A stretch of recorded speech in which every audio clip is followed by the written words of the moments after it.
À l'occasion du One Planet Summit, le chef de l'État a interpellé la communauté internationale pour qu'elle accélère ses efforts en matière de lutte contre le réchauffement climatique.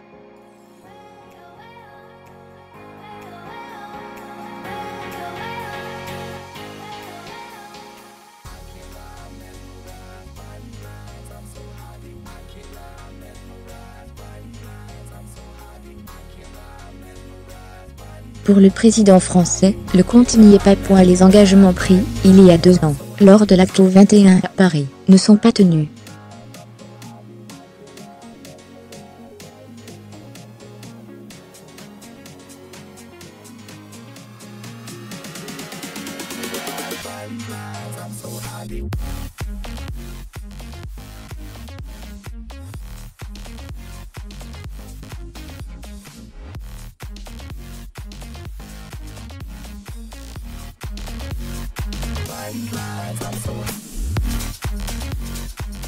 Une urgence après la mauvaise nouvelle du retrait de l'administration train de l'accord de Paris.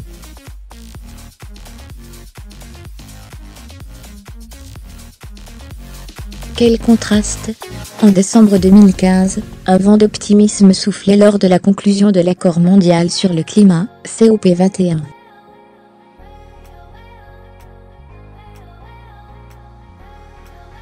Le monde s'auto-congratulait après le compromis arraché par Laurent Fabius. Cette fois, 2 ans après jour pour jour, Emmanuel Macron harangue ses homologues, les convoquant au tribunal de l'histoire.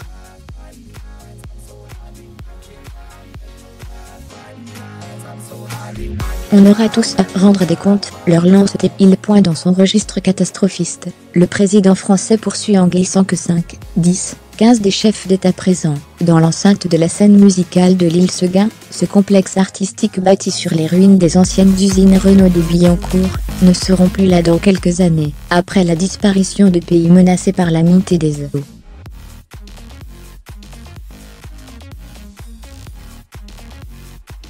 Après le coup d'éclat du Macour Planegri à Gain, Emmanuel Macron récidive, se plaçant aux avant-postes du combat climatique.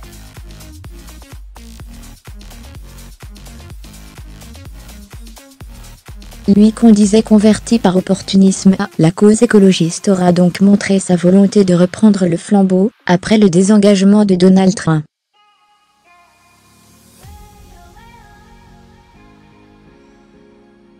Lui qu'on savait porter sur les discours fleuve aura choisi de marquer les esprits par une brève introduction au style musclé, prononcée sans texte devant lui, par le biais d'un micro-cravate, comme un conférencier star arpentant la scène.